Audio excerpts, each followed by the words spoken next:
Depois de encontrar hematomas em forma de impressões digitais do meu pai idoso, elaborei um plano, fingi ter sofrido um derrame e me internei na mesma casa de repouso dele. Lá, consegui flagrar as enfermeiras sedando ilegalmente os pacientes e levei todas a julgamento. Eu tinha 45 anos quando meu pai me chamou pelo nome errado. Fiquei arrasado e lembro de sentir que o mundo desmoronava ao meu redor. Já havia anos que ele começara a perder a sanidade. Quando percebi o quanto suas atitudes estavam se tornando estranhas, passei a tirar mais tempo do trabalho para cuidar dele. Apesar disso, ele não melhorava. Foi justo quando começamos a ver pequenos progressos no combate ao Alzheimer que ele me confundiu com o irmão dele. Depois, tentou me convencer a colocá-lo no telefone com sua falecida esposa. Quando lembrei que ela já tinha morrido, ele chorou. Algumas horas depois, pediu novamente para falar com ela. Logo depois veio o momento que todo filho teme, eu precisei interná-lo em uma casa de repouso. Apesar de poder pagar por uma boa instituição, a dor era imensa. Na época, ele já usava cadeira de rodas, e quando levei para seu quarto com a ajuda de uma enfermeira, senti como se fosse parte da corte ateniense empurrando Sócrates para beber o cálice de veneno. No quarto, arrumei tudo do jeito que ele gostava. Não te culpo, filho, mal consigo me aguentar, disse ele, rindo com dificuldade, a voz tão rouca que parecia um sussurro seco. Mal sabia eu que seria a última vez que o veria daquela maneira. Quis abraçá-lo antes de sair, mas ele se virou para a janela, como se conversasse com as plantas. Só voltei 2 dias depois, quando consegui uma folga. Encontrei-o dormindo e sentei ao lado dele para terminar um trabalho no laptop. Quando terminei, ele ainda dormia. Fiquei inquieto e tirei o edredom para ajeitá-lo, e foi então que vi uma marca vermelha em seu braço. Percebi que era recente. Embora pudesse ter ignorado, uma sensação incômoda me fez ficar atento. Nas semanas seguintes, observei tudo de perto. Cada vez que o visitava, surgiam novas marcas nos braços, nas pernas e nas articulações. Percebi que aquilo não podia ser só falta de jeito. Resolvi relatar à enfermeira, e esse é um arrependimento que carrego até hoje. Ele fica inquieto às vezes. Você sabe como são os velhos, disse ela, antes de praticamente fugir. Insatisfeito, tentei relatar para outra enfermeira. A resposta dela foi ainda pior, ele não reclamou de dor, disse, com sarcasmo e frieza. Depois disso, parei de comentar. Em parte porque me senti desconfortável, mas principalmente porque não queria incomodar quem estava com meu pai o tempo todo. Jamais imaginei que algo muito mais grave estava acontecendo. Durante algumas semanas, parecia que tudo estava bem, sem novos ferimentos, meu pai ria e até fazia caminhadas. Até que, um dia, notei uma mancha enferrujada na axila da camiseta dele, provavelmente desodorante, mas aquilo me incomodou tanto que resolvi ajudá-lo a se trocar. Quando tirei a camisa, fiquei chocado, no braço direito havia um enorme hematoma escuro. Meu estômago revirou, senti enjoo, raiva, medo. Era óbvio que aquele ferimento não era acidental. As enfermeiras acharam que eu era apenas mais um filho ausente, mas estavam muito enganadas. Saí da casa de repouso com as mãos tremendo e passei uns 20 minutos dentro do carro tentando me acalmar. Não conseguia parar de pensar no que vi. Quem poderia fazer algo tão cruel a um idoso indefeso? Meu pai, que me ensinou a me defender do bullying no colégio, agora incapaz de se proteger ou sequer me contar o que acontecia. Em casa, andei de um lado para o outro na sala, pensando no que fazer. Confrontar a equipe? Não funcionaria. Reclamar à administração? Só geraria desculpas frias. Pensei em instalar uma câmera escondida no quarto, mas sabia que era ilegal devido às leis de privacidade, e além disso, certamente descobririam. Então liguei para Hailey, uma amiga assistente social.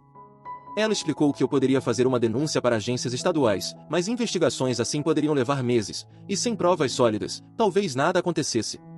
E enquanto isso, meu pai continuaria vulnerável. Se eu o tirasse de lá agora, disse a Hailey, teria que achar outro lugar imediatamente, e se fosse pior. Visitei 12 casas antes de escolher Sunny Meadows, mesmo assim, tudo isso me atormentava. Naquela noite, mal dormi. Tive pesadelos em que ouvia meu pai gritar por socorro sem conseguir encontrá-lo. Acordei às 3 horas da manhã, encharcado de suor, com uma ideia insana, me infiltrar em Sunny Meadows. Normalmente sou um cara racional, ponderado, que faz listas de prós e contras. Mas a imagem daquele hematoma me desestabilizou. Na manhã seguinte, pedi uma licença prolongada no trabalho, alegando que a saúde do meu pai piorava. Meu chefe não gostou, mas eu tinha dias de férias e tempo FMLA suficientes. Então comecei a agir.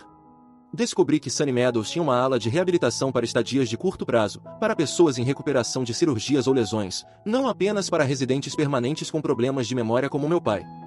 Passei a semana montando meu disfarce, Comprei roupas largas em um brechó, que enchi para parecer mais frágil, camisas de botão maiores, uma bengala, mesmo sem precisar, deixei a barba crescer e usei tintura para ficar grisalho.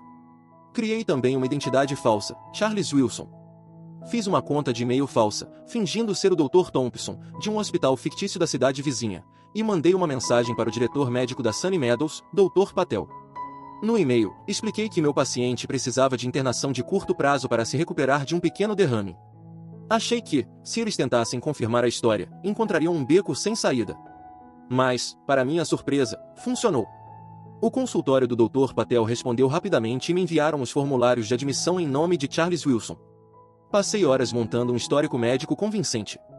Listei alergias e medicamentos fáceis de falsificar, baixei modelos de prontuários online e os preenchi com informações difíceis de verificar, mas críveis. Usei minhas habilidades básicas no Photoshop para criar uma carteira de motorista falsa para Charles Wilson.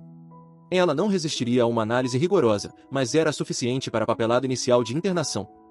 Para os sintomas do derrame, decidi simular uma leve fraqueza no lado esquerdo e alguns lapsos de memória, nada exagerado, apenas o bastante para justificar uma breve reabilitação. O maior desafio foi o pagamento. Obviamente, não podia usar meu próprio seguro. Então, abri uma conta bancária em nome de Charles Wilson, usando meu endereço, e depositei dinheiro suficiente para cobrir 2 semanas de estadia, tempo que imaginei ser suficiente para coletar provas. 2 dias antes da minha internação, visitei meu pai como sempre.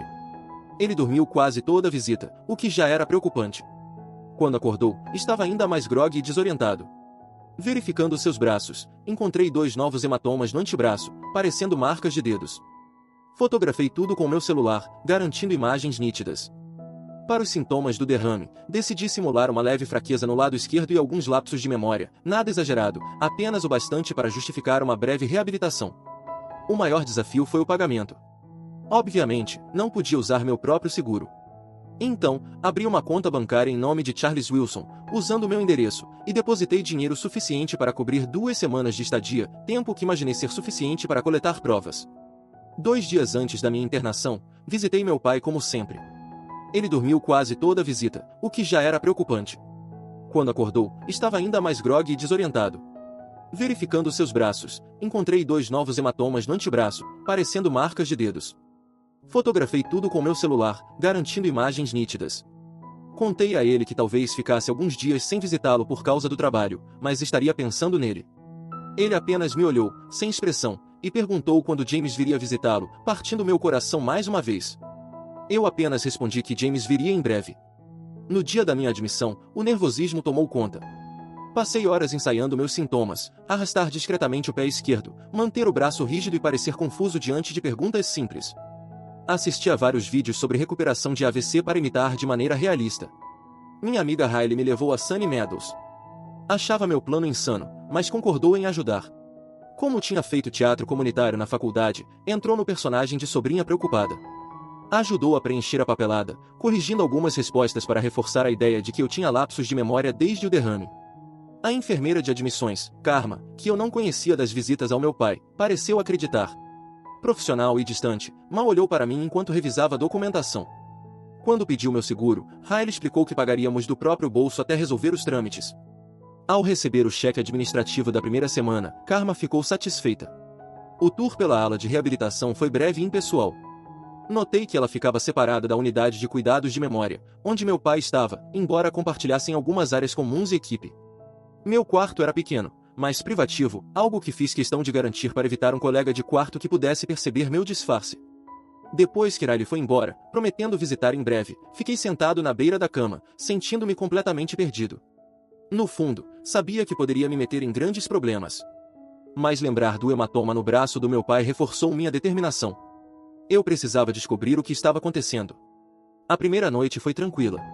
Um enfermeiro chamado Thomas veio medir meus sinais vitais e me entregar vitaminas, que trouxe num organizador de comprimidos. Fingi confusão, repetindo perguntas e fingindo lapsos de memória. Ele foi paciente, mas apressado. Na manhã seguinte, comecei minha exploração. Arrastei-me até o refeitório para o café da manhã, mantendo o disfarce da fraqueza. Sentei-me com 2 senhoras que mal notaram minha presença, de onde pude observar boa parte da movimentação da equipe. Logo vi Richard, o enfermeiro que tinha desdenhado das minhas preocupações sobre os hematomas do meu pai, lidando com outro idoso numa cadeira de rodas. Ele era impaciente, sacudia a cadeira nos cantos e praticamente empurrava a comida na boca do homem, que tossiu e cuspiu o purê de maçã. Richard revirou os olhos e resmungou algo que não conseguia entender. Nos 3 dias seguintes, criei uma rotina, sessões de fisioterapia, refeições no refeitório e tempo nas áreas comuns. Mesmo com residentes das 2 alas misturados, nunca vi meu pai nas atividades. No 4º dia, ouvi algo que me deixou gelado. Estava na sala de TV, fingindo cochilar, quando Richard e Jennifer, a enfermeira condescendente, acompanharam uma idosa para seu quarto. "Você está na ala Baker hoje à noite?" perguntou o Richard. "Sim, com a Jamie." "Ela está trazendo o kit de sempre", respondeu Jennifer. "O Thompson está piorando. Precisa de dose dupla agora para ficar quieto à noite." Thompson era o sobrenome do meu pai. Mantive meu rosto inexpressivo enquanto minha mente disparava. Que dose era aquela? Que suprimentos eram esses? Parecia que estavam sedando meu pai ilegalmente. Naquela noite, depois da ronda das 22 horas, vesti o hobby e os chinelos. Saí discretamente do quarto usando a bengala. Quando uma auxiliar me viu, murmurei que estava confuso procurando o banheiro. Ela me levou de volta e eu agradeci, fingindo estar bem. Esperei mais 1 hora e tentei de novo. Desta vez, cheguei até a porta que separava a ala de reabilitação da de cuidados de memória. Ela tinha um teclado numérico, mas eu já havia decorado o código observando os funcionários, 1954. Digitei devagar e a porta abriu. A unidade de cuidados de memória era silenciosa e mal iluminada. A maioria dos pacientes já dormia. Eu sabia que o quarto do meu pai ficava perto do final do corredor. Movi-me o mais silenciosamente que pude, com o coração batendo tão forte que tinha certeza de que alguém o ouviria. Passei pela estação de enfermagem, que parecia vazia, e finalmente cheguei à porta. Empurrei-a suavemente. Meu pai estava deitado na cama, dormindo, mas algo parecia errado. Sua respiração era muito lenta e superficial. Aproximei-me com cuidado e vi um hematoma fresco em sua bochecha, que definitivamente não estava lá durante minha última visita. Peguei meu telefone para tirar uma foto, mas antes que pudesse, ouvi vozes se aproximando. Rapidamente, entrei no banheiro anexo ao quarto e deixei a porta entreaberta para observar. Vi Jaime e Jennifer entrarem, sussurrando entre si. Jaime carregava um pequeno kit que parecia uma bolsa de maquiagem. "Esse velho está me deixando louca", disse Jennifer, claramente irritada. "Ele tentou me bater de novo hoje quando eu estava trocando." "Bem, ele não será um problema esta noite", respondeu Jaime, abrindo o zíper da bolsa. Tirou uma seringa e um pequeno frasco de dentro. Tive que tapar a boca para não ofegar. Elas estavam prestes a injetar algo não autorizado no meu pai. Com o coração disparado, silenciosamente peguei meu telefone e comecei a gravar pela fresta da porta. Vi Jaime medir uma dose muito maior do que parecia apropriado para alguém do tamanho do meu pai. "Não é demais?", perguntou Jennifer, visivelmente nervosa. "Está tudo bem. O Dr. Batel nunca examina esses pacientes de qualquer maneira. Contanto que eles fiquem quietos e não causem problemas, ele assina tudo que eu coloco na frente dele", respondeu Jaime, com uma confiança assustadora. Continuei gravando enquanto Jaime injetava o conteúdo na linha intravenosa do meu pai. Em poucos minutos, a respiração dele ficou ainda mais difícil. Jennifer checou seu pulso e assentiu, satisfeita. "Ele ficará fora até de manhã. Agora não precisa mais ligar para o irmão ou algo assim", disse Jaime enquanto guardava seus suprimentos. Quando saíram, eu me escondi atrás da cortina do chuveiro, rezando para que não precisassem usar o banheiro. Assim que saíram, voltei correndo para o lado da cama do meu pai. Sua respiração estava tão superficial que precisei encostar o ouvido à sua boca para ter certeza de que ele ainda estava vivo. Eu sabia que precisava de ajuda. Isso não era apenas negligência, era abuso ativo, e sua vida estava em risco. Tirei mais fotos dos novos hematomas e saí do quarto, embora com relutância. Precisava chamar o 911, mas não podia fazer isso de dentro da unidade sem expor minha identidade falsa. De volta à ala de reabilitação, troquei de roupa o mais rápido que pude. Vesti as roupas comuns que havia escondido na mala e esperei o corredor ficar vazio. Quando tive a chance, saí por uma porta lateral com o alarme quebrado, algo que eu já havia notado nos dias anteriores. Lá fora, corri para o carro que Riley tinha estacionado naquela manhã na área de visitantes. Minhas mãos tremiam tanto que mal consegui girar a chave na ignição. Dirigi cerca de 1,5 km até um posto de gasolina. Lá, finalmente liguei para o 911. Expliquei calmamente que acreditava que pacientes do Sunny Meadows estavam sendo sedados ilegalmente e citei meu pai como uma das vítimas. Dei meu nome verdadeiro e contei o que sabia, omitindo, por enquanto, a parte da identidade falsa. O despachante garantiu que enviaria viaturas imediatamente. Dirigi de volta para Sunny Meadows e estacionei onde pudesse observar a entrada. 15 minutos depois, 2 carros de polícia chegaram com luzes piscando, mas sem sirenes. Aproximei-me rapidamente de um dos policiais e me identifiquei. O policial Rodrigues tomou meu depoimento enquanto outros colegas entravam no prédio. Mostrei o vídeo e as fotos que eu havia tirado. Ele parecia genuinamente preocupado e fez perguntas detalhadas. Senhor, o que o senhor fez foi extremamente arriscado e potencialmente ilegal, ele disse com seriedade. Mas entendo por que sentiu que não tinha outra escolha. Essa evidência é muito convincente. Enquanto conversávamos, ambulâncias chegaram. Rodrigues pediu aos paramédicos que verificassem meu pai primeiro, baseando-se no que eu havia relatado. Eu andava de um lado para o outro, nervoso. Uns 20 minutos depois, a confusão começou. Vi Jennifer e Jaime sendo levadas algemadas para fora. Richard discutia aos gritos com um dos policiais.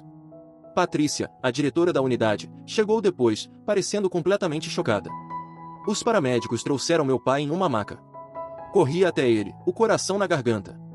Um dos socorristas me disse que o levariam para o hospital para reverter os efeitos da droga e avaliar seu estado. Expliquei quem eu realmente era, mostrando minha identidade verdadeira. Eles permitiram que eu o acompanhasse na ambulância. No hospital, o médico do pronto-socorro confirmou meus piores temores. Meu pai havia recebido doses perigosamente altas de um sedativo não prescrito. O médico explicou que a administração regular de doses como aquela poderia causar depressão respiratória, problemas cardíacos e até a morte. Testes toxicológicos estavam sendo feitos para descobrir exatamente o que havia em seu sistema. Fiquei a noite toda ao lado dele, segurando sua mão enquanto monitoravam seus sinais vitais e administravam fluidos para ajudar a eliminar a droga. Por volta das 3 da manhã, ele abriu os olhos. E olhou para mim, com uma clareza que eu não via há meses. Michael, ele disse, usando meu nome de verdade. O que aconteceu? Onde estou? Quase comecei a chorar. Expliquei com suavidade que ele havia recebido o medicamento errado na casa de repouso, mas agora estava seguro no hospital. Não quis sobrecarregá-lo com todos os detalhes. Me machucaram, ele murmurou, confuso. Tentei te dizer, mas não conseguia lembrar as palavras. Essas palavras me quebraram. Segurei sua mão com força e prometi que ninguém jamais o machucaria novamente. Ele apertou minha mão antes de adormecer, desta vez, um sono natural, livre dos efeitos das drogas. Na manhã seguinte, o policial Rodrigues voltou para tomar meu depoimento formal. Ele me informou que Jaime e Jennifer haviam sido presos por várias acusações, incluindo abuso de idosos, agressão, administração ilegal de substâncias controladas e falsificação de registros médicos. Richard estava sendo investigado como cúmplice. Eles encontraram a bolsa de Jaime, que continha vários frascos de sedativos sem identificação e analgésicos. Havia fortes indícios de que estavam fazendo isso com vários pacientes. O policial também me disse que o Conselho Estadual de Licenciamento foi notificado e que uma investigação completa da instalação estava em andamento. Quando perguntei sobre minha operação secreta, ele me lançou um olhar severo. Tecnicamente, você cometeu fraude de identidade e invasão de propriedade. Mas, dadas as circunstâncias e as evidências que você descobriu, o departamento não pretende prosseguir com acusações contra você. Apenas, nunca mais faça algo assim. Prometi que não faria. Senti-me igualmente aliviado e justificado. Nos dias seguintes, descobri mais sobre o que estava acontecendo em Sunny Meadows. Jaime, Jennifer e Richard estavam sedando pacientes difíceis para tornar seus turnos mais fáceis.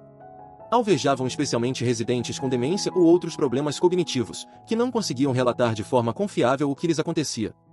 Meu pai, com seus episódios agressivos ocasionais ligados a seus flabaques do tempo de boxeador, havia se tornado um de seus principais alvos. O abuso físico parecia ocorrer principalmente em retaliação, quando os pacientes resistiam aos cuidados ou ficavam agitados. Esses funcionários os manipulavam rudemente, às vezes causando dor ou ferimentos deliberadamente. Os hematomas que eu havia documentado no meu pai correspondiam aos padrões vistos em outras vítimas. Patrícia, a diretora da instalação, alegou não saber de nada. No entanto, a investigação revelou que ela havia ignorado denúncias anteriores e falhado em implementar procedimentos de monitoramento adequados. Ela foi colocada em licença administrativa, aguardando o resultado da investigação. Passei a semana seguinte procurando uma nova instalação para o meu pai. Desta vez, fui ainda mais criterioso. Falei diretamente com familiares de residentes atuais, fiz visitas surpresa em horários variados, pesquisei o histórico de todos os principais membros da equipe. Acabei encontrando uma instalação menor chamada Willow Grove, especializada exclusivamente em cuidados de memória para pacientes com Alzheimer. A proporção de funcionários por paciente era maior, e eles possuíam câmeras em todas as áreas comuns, embora respeitassem a privacidade dos quartos individuais. Durante esse tempo, meu pai permaneceu no hospital. Clinicamente, ele já poderia ter recebido alta, mas os médicos, compreensivos, preferiram mantê-lo sob observação para garantir sua total recuperação. Quando finalmente o liberaram, levei-o diretamente para Willow Grove. A transição foi difícil. Meu pai estava mais confuso e agitado do que o normal. Um médico explicou que isso poderia ser parcialmente devido à abstinência dos sedativos que ele recebia em Sunny Meadows. Mas a equipe de Willow Grove foi paciente e gentil, usando técnicas de redirecionamento suaves, sem recorrer a restrições químicas. 2 semanas após as prisões, recebi uma ligação do gabinete do promotor público. Queriam que eu testemunhasse sobre o que tinha presenciado. Concordei imediatamente. O promotor explicou que já haviam reunido depoimentos de várias outras famílias cujos entes queridos também mostravam sinais de abuso. Com o meu vídeo, as fotos e outras provas, tinham um caso sólido. Continuei visitando meu pai todos os dias. Alguns dias ele me reconhecia, outros me chamava de James, mas no geral ele parecia mais calmo. A equipe sempre me recebia calorosamente, incentivando minha participação nas atividades e me ensinando novas formas de me conectar com ele, mesmo nos dias difíceis. Certa tarde, cerca de um mês após tudo acontecer, sentei com ele no jardim de Willow Grove. Era um bom dia, ele se lembrou do meu nome 2 vezes e até perguntou sobre meu trabalho. Enquanto observávamos os pássaros no alimentador, ele se virou para mim com uma clareza inesperada nos olhos.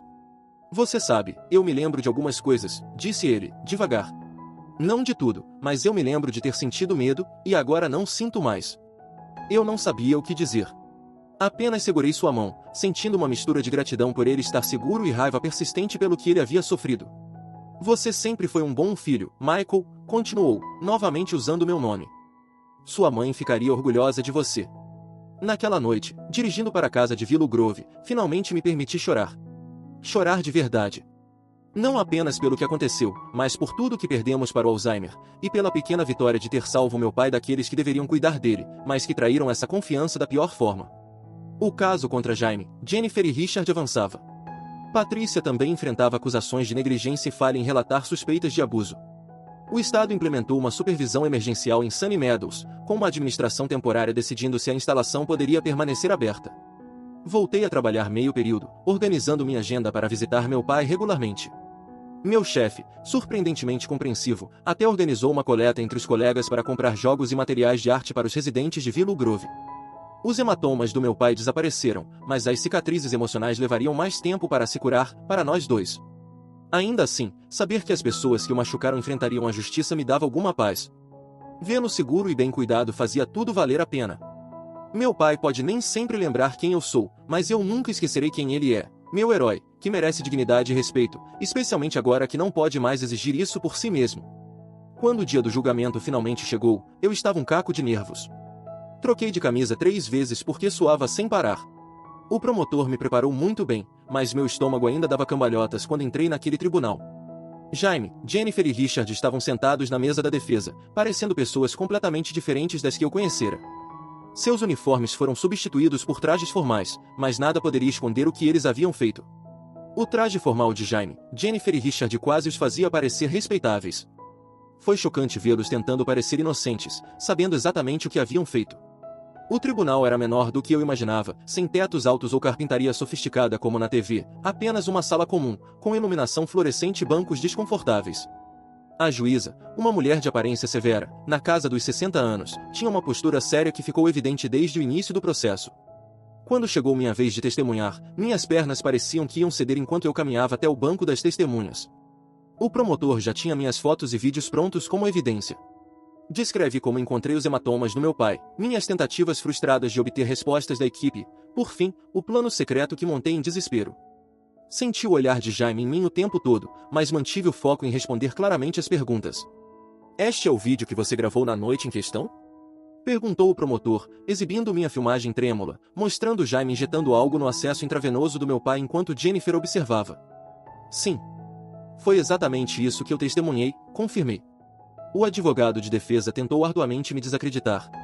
Insinuou que eu guardava rancor contra a casa de repouso, que estava frustrado por ter que internar meu pai, que tinha fabricado as provas. Suas perguntas se tornavam cada vez mais agressivas.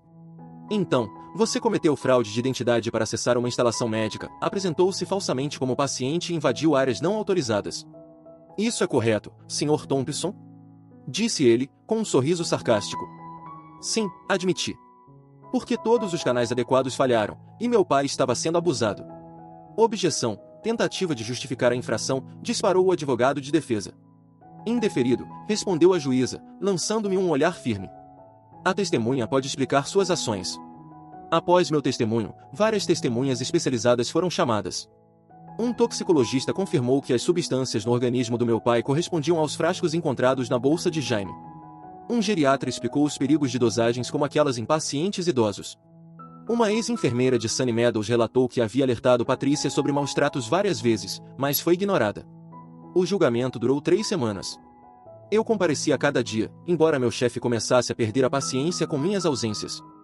As provas contra eles eram esmagadoras. O júri deliberou apenas 5 horas antes de retornar veredictos de culpado para todos os réus na maioria das acusações. Jaime recebeu a sentença mais severa, 12 anos por abuso de idosos, administração ilegal de substâncias controladas e agressão. Jennifer foi condenada a 8 anos, Richard a 5 anos, e Patrícia recebeu 3 anos por negligência criminosa e falha em denunciar abusos. Após a sentença, o policial Rodrigues me encontrou do lado de fora do tribunal. "Você fez bem", disse ele, apertando minha mão.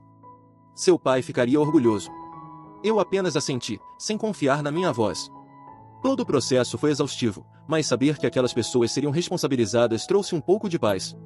A investigação estadual revelou um padrão horrível de abusos em Sunny Meadows, afetando pelo menos 14 residentes. A instalação foi fechada, e os pacientes foram realocados. Várias famílias me procuraram para agradecer. Uma mulher chegou a me abraçar no corredor do tribunal, chorando enquanto contava que sua mãe também fora vítima ali.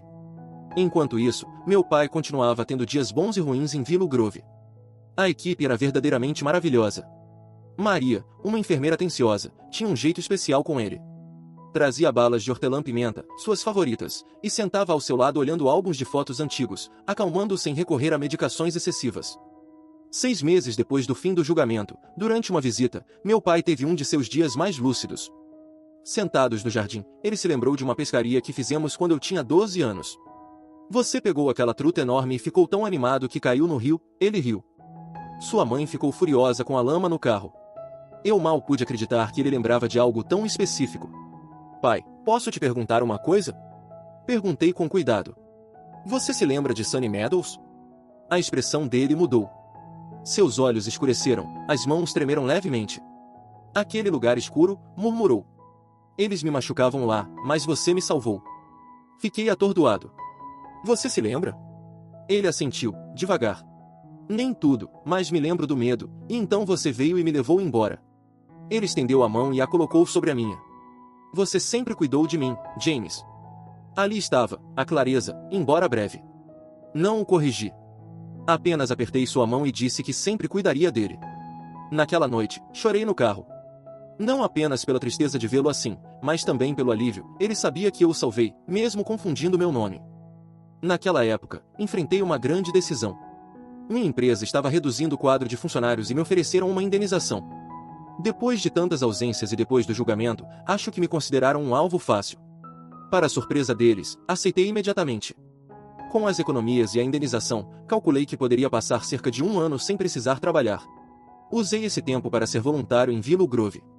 No começo, apenas ajudava nas atividades e passava mais tempo com meu pai. Logo, comecei a cuidar do site deles, atualizando sistemas, e até desenvolvi um aplicativo para monitorar a saúde dos residentes. A administração ficou tão impressionada que me ofereceram uma vaga de team meio período, o que aceitei de bom grado. Era menos dinheiro, mas muito mais gratificante. Uma manhã, Maria me ligou urgentemente. Meu pai havia caído e estava sendo transferido para o hospital. Corri até lá com o coração batendo forte. Ele havia sofrido um pequeno derrame. Estabilizaram-no, mas a recuperação seria lenta. Passei a semana inteira ao lado dele no hospital. Meu pai estava agitado e confuso. Recusei o uso de contenções e, com a ajuda de Maria, revezamos-nos para garantir que ele tivesse sempre alguém conhecido por perto. Quando foi liberado, enfrentamos outro desafio. Suas necessidades de cuidado haviam aumentado muito, e Willow Grove não podia mais atendê-lo. Encarar outra mudança, outro centro, era devastador. Depois de uma noite sem dormir, tomei uma decisão que nem eu esperava: decidi cuidar do meu pai em casa. Converti minha sala de estar em um quarto para ele, investi em equipamentos médicos adequados e contratei uma auxiliar de saúde domiciliar em meio período para me ajudar quando precisasse trabalhar. Também fiz cursos sobre como cuidar de pacientes em recuperação de derrame e com demência. Meu pequeno trabalho de Team Grove me dava a flexibilidade necessária para que isso fosse possível. Não foi fácil. O primeiro mês foi um caos absoluto. Meu pai acordava às 3 da manhã, convencido de que precisava ir trabalhar. Às vezes, não reconhecia o apartamento e ficava assustado, achando que havia sido sequestrado. Houve dias em que se recusava a comer qualquer coisa que eu preparasse, insistindo que estava sendo envenenado. Mas também houve bons momentos. Noites em que assistíamos a velhos faroestes juntos, e ele se lembrava de cenas inteiras. Manhãs em que eu o encontrava folheando álbuns de família com um sorriso no rosto. E, diferente de Sunny Meadows, quando ele ficava agitado ou confuso, eu podia confortá-lo imediatamente, sem medo de que alguém o machucasse quando eu não estivesse por perto. Josephine, a auxiliar de saúde, tornou-se quase como parte da família. Ela me ensinou truques simples para ajudar meu pai a tomar seus remédios e técnicas seguras para o banho. Quando eu precisava de uma pausa, ela ficava algumas horas extras, insistindo firmemente que eu só poderia cuidar bem dele se também cuidasse de mim. Cerca de 8 meses depois de trazer meu pai para casa, recebi uma carta inesperada. Era do Fundo de Indenização às Vítimas do Estado, informando que, como parte do acordo contra a empresa controladora de Sunny Meadows, meu pai tinha direito a uma compensação significativa. O dinheiro ajudaria a cobrir suas necessidades de cuidado pelos próximos anos. Sentei-me ao lado dele para contar a novidade, embora não tivesse certeza se ele entenderia. Não precisamos mais nos preocupar com dinheiro para seus cuidados, expliquei. As pessoas que te machucaram estão tendo que pagar pelo que fizeram. Ele olhou para mim com uma clareza impressionante. Bom, disse firmemente.